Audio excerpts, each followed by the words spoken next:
மிதுன ராசினியர்களுக்கு வணக்கம். தை அமாவாசை, செல்வம், நல்வாழ்வு பெற இந்த காரியத்தை செய்ய தவறாதீர்கள். தை அமாவாசையான இன்று வழிபடுவதற்கான தேதி, நேரம், உங்களுடைய ராசிக்கான பலன்கள் என்ன, தை அமாவாசை பற்றி முழுமையான தெளிவான விளக்கத்தோடு இந்த வீடியோல நம்ம பார்க்கலாம். இந்த அமாவாசை அப்படின்னா என்ன, இந்த நாள் ஏன் இவ்வளவு முக்கியம், இன்றைய நாள்ல என்ன செய்ய வேண்டும், என்ன செய்யக்கூடாது என்பது குறித்தான முழு பதிவை தான் இந்த வீடியோல நம்ம விரிவா பார்க்க போகிறோம். இதனால இந்த வீடியோவை ஸ்கிப் பண்ணாம முழுமையா பாருங்க, ஏனென்றால் கடைசி வரை முக்கியமான தகவல்கள் இருக்கிறது. இந்த வீடியோ உங்களுக்கு பிடிச்சிருந்துச்சு அப்படின்னா மறக்காம லைக் பண்ணுங்க, ஷேர் பண்ணுங்க, அப்படியே சேனல் சப்ஸ்கிரைப் பண்ணிட்டு அந்த பெல் ஐக்கானையும் கிளிக் பண்ணுங்க. அப்பதான் எங்களுடைய வீடியோக்கள் உங்களுக்கு உடனுக்குடனே நோட்டிபிகேஷன்ல வரும். அமாவாசை விரதம் மேற்கொள்வதனால பல நன்மைகள் உங்களுடைய வாழ்வில் ஏற்படுங்க. அந்த வகையில உங்களுக்கு என்ன நன்மை ஏற்பட வேண்டும் என்பதை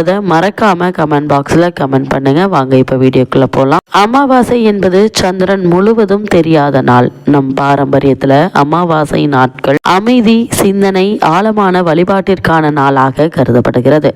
ஆனா அமாவாசை என்றாலே எல்லாம் ஒரே மாதிரி என்பது இல்லை. ஒவ்வொரு மாத அமாவாசைக்கும் ஒவ்வொரு தனி சிறப்பு உண்டு. அதில் தான் தை அமாவாசை மிக முக்கிய இடம் பிடிக்குது. தை மாதம் என்றாலே புது தொடக்கம், தை பிறந்தால் வழி பிறக்கும் என்று சொல்வார்கள். மார்கழி முடிந்து தை தொடங்கும் போது மனமும் உடலும் புதிய ஒழுங்கும் வரும் காலமாக அமைகிறது. அப்படிப்பட்ட தை மாதத்தில் வரும் அமாவாசை என்பதால் தான் தை அமாவாசை மிக முக்கியமானதாக கருதப்படுகிறது. இந்த தை அமாவாசையில் பாரம்பரிய முக்கியத்துவம் என்ன என்று பார்க்கும்போது, நம் முன்னோர்கள் இந்த நாளை சாதாரண நாளாக பார்க்கவில்லை. இந்த நாள் குடும்ப ஒழுக்கம், பாரம்பரிய நினைவுகள், வாழ்க்கை ஒழுக்கம் இவற்றை நமக்கு நினைவூட்டக்கூடிய ஒரு நாளா அமைகிறது. அதனால தான் பல தலைமுறைகளாக இந்த நாளில் சில நடைமுறைகளை கடைபிடிக்கப்பட்டு வருகிறாங்க. அது மட்டும் இல்லாம இந்த தை அமாவாசையான் இன்று மிதுன ராசினியர்களான நீங்கள் செய்ய வேண்டியவை என்ன என்று பார்க்கும்போது, இந்த நாளில் நீங்கள் செய்யக்கூடிய முக்கியமான விஷயங்கள் என்ன என்று பார்க்கும்போது, இன்றைய நாளில் எண்ணெய் குளியல், காலை நேரத்தில் எண்ணெய் தேய்த்து குளிப்பது மிக மிக நல்லது. வீடு சுத்தமும் வீட்டையும் மனதையும் சுத்தமாக வைப்பது மிக மிக அவசியங்க. அதே போல காலை மாலை இரு வேளைகளிலும் விளக்கேற்றி வைப்பது நல்லது. இந்த அமாவாசையான இன்றைய தினம் தானம், உணவு, துணி அல்லது உங்களுடைய சக்திக்கு ஏற்ற தானங்களை செய்வது மேலும் பல நன்மைகளை உங்களுக்கு மட்டுமல்லாமல் உங்களுக்கு பிறகு வரக்கூடிய 7 தலைமுறைகளுக்கும் இந்த நன்மை சென்றடையும். அமைதியான மனநிலை இந்த நாள் அமைதிக்கான நாளாகவும் அமைகிறது. அதனால் அதிகம் பேசுதல், தேவையற்ற வேலைகள் ஆகியவற்றை இன்றைய நாளில் தவிர்ப்பது அவசியங்க. அந்த வகையில மிதுன ராசினியர்களான நீங்க தை அமாவாசை என்று தவிர்க்க வேண்டியவை என்ன என்று பார்க்கும்போது, இந்த நாளில் சில விஷயங்களை நீங்கள் தவிர்ப்பது மிக மிக நல்லது. குறிப்பா இன்றைய நாள்ல சண்டை, கோபம், கடுமையான வார்த்தைகள், அசுத்தம், பிறரை காயப்படுத்தும் செயல்கள் இந்த நாளில் தவிர்ப்பது மிக மிக நல்லதுங்க. இந்த நாள்ல மிதுன ராசினியர்களான உங்களுக்கு அமைதி, ஒழுக்கம் இரண்டும் சேர்ந்த நாளாக அமைவது பல நன்மைகளை உங்களுடைய வாழ்வில் ஏற்படுத்தும். இன்றைய காலத்துல தை அமாவாசைக்கான ஒரு வழிபாடு செய்வதற்கான நேரம் நம்மிடமில்லை. ஆனா தை அமாவாசை போன்ற நாட்கள் நம்மை சிறிது நிறுத்தி சிந்திக்க வைக்கும். நாம் எங்கு போகிறோம், எப்படி வாழ்கிறோம், எதை மறந்துவிட்டோம், எதை நினைவூட்டும் ஒரு நாள் தான் இந்த தை அமாவாசையாக அமையுது. அந்த வகையில இந்த 2026ஆம் ஆண்டு தை அமாவாசை ஜனவரி மாதம் 18ஆம் தேதி ஞாயிற்றுக்கிழமை வருகிறது. அன்றைய தினம் அதிகாலை 1:20 மணிக்கு துவங்கி ஜனவரி மாதம் 19ஆம் தேதி அதிகாலை 2:31 மணி வரை அமாவாசை திதி உள்ளது. சூரிய பகவான் தான் தந்தை வழி உறவுகளுக்கு காரணமானவர். அவர் வடக்கு நோக்கி பயணிக்க துவங்கும் தை மாதத்தில் அவருக்குரிய ஞாயிற்றுக்கிழமையில் வரும் அமாவாசை என்பதால் இது மிகவும் விசேஷமானதாக கருதப்படுகிறது. இந்த நாளில் முன்னோர்களின் ஆன்மாக்களை மகிழ்ச்சி அடைய செய்யும் தர்ப்பணம்,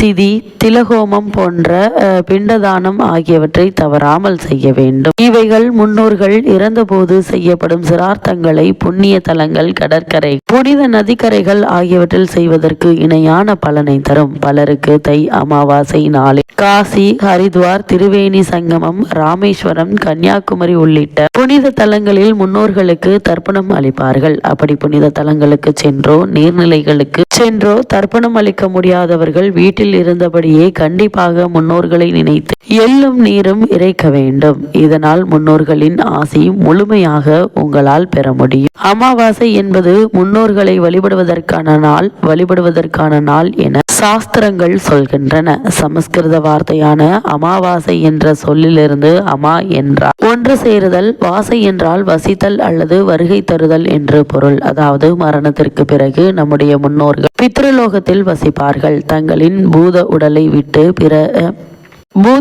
விட்ட பிறகு உணவு தண்ணீர் இல்லாமல் தவிக்கும் நம்முடைய முன்னோர்கள் ஒவ்வொரு மாதமும் அமாவாசை தினத்தில் ஒன்று சேர்ந்து தங்களின் சந்ததிகளை பார்க்க பூமிக்கு வருவதாக ஐதீகம். அப்படி பூமிக்கு வரும் முன்னோர்கள் தங்களின் குடும்பத்தினர் அளிக்கும் தர்ப்பணம், தானம் ஆகியவற்றை ஏற்று தங்களின் பசி மற்றும் தாகத்தை தீர்த்து கொள்வார்கள். இதனால் அமைதி அடையும் முன்னோர்களின் ஆத்மாக்கள் தங்களின் சந்ததிகளை மனதார வாழ்த்தும் என நம்பப்படுகிறது. இதனாலேயே அமாவாசை தினத்தில் முன்னோர்கள் வழிபட்டு பித்ருக்கடன் நிறைவேற்ற வேண்டும் என சொல்லப்படுகிறது. அமாவாசை நாளில் முன்னோர்களுக்கு தர்ப்பணம் போன்ற பித்ருகர்ம காரியங்களை செய்யாதவர்களுக்கு பித்ருதோஷம், பித்ருசாபம் ஏற்படும். இவற்றிலிருந்து விடுபடுவதற்கு ஏற்ற நாளாக குறிப்பிட்ட சில அமாவாசைகள் சொல்லப்படுகிறது. அப்படி மிக முக்கியமான அமாவாசைகளில் ஒன்றுதான் இந்த தை அமாவாசை. உத்தராயண காலத்தில் வரும் முதல் அமாவாசை என்பதால் தை அமாவாசை மிக முக்கியமானதாக கருதப்படுகிறது. மற்ற அமாவாசைகளில் முன்னோர்களுக்கு தர்ப்பணம் செய்து வழிபட தவறியவர்கள் கூட இந்த தை அமாவாசையில் பித்ருக்கடன் நிறைவேற்றினால் அவர்களின் பித்ருதோஷம் நீங்கி பலவிதமான துன்பங்களிலிருந்து விடுபடுவார்கள். அதேபோல் உடல் உறவுகளுக்குள் இருக்கும் பிரச்சனைகளும் தீரும். அதேபோல் ஆரோக்கியம், செல்வ வளம், வெற்றி, அமைதி, மகிழ்ச்சி ஆகியவை நிறைந்து வாழ்க்கை அமையும் என்பது நம்பிக்கை. அதேபோல் இவ்வளவு நாட்களாக தடைபட்டு வரும் காரியங்கள் துரிதமாக நடைபெறும். குறிப்பா மிதுன ராசினியர்களுக்கு திருமண சம்பந்தமான முயற்சிகளை மேற்கொண்டு வரும் மிதுன ராசினியர்களுக்கு ஏற்பட்டு வந்த தடங்கல்கள், தாமதங்கள் விலகி சிறு முயற்சியிலேயே நல்ல ஒரு வரன் அமையுங்க. அதே போல புத்திரபாக்கிய யோகம் கிடைப்பதற்கான வாய்ப்புகளும் அதிகம் உண்டு. அது மட்டுமில்லாம இந்த அமாவாசை வழிபாட்டை தொடர்ந்து நாம் மேற்கொள்வதன் மூலமாக பொருளாதார ரீதியான பல முன்னேற்றங்களை உங்களால் பெற முடியும். இந்த தை அமாவாசையான இன்று நீங்கள் செய்ய வேண்டிய 5 முக்கிய காரியங்கள் என்னவென்று பார்க்கும்போது, இன்றைய நாளில் முன்னோர்களின் ஆன்மா சாந்தி அடைய தண்ணீர், எள், அரிசி, தர்ப்பை புல் கொண்டு தர்ப்பணம் செய்யுங்க.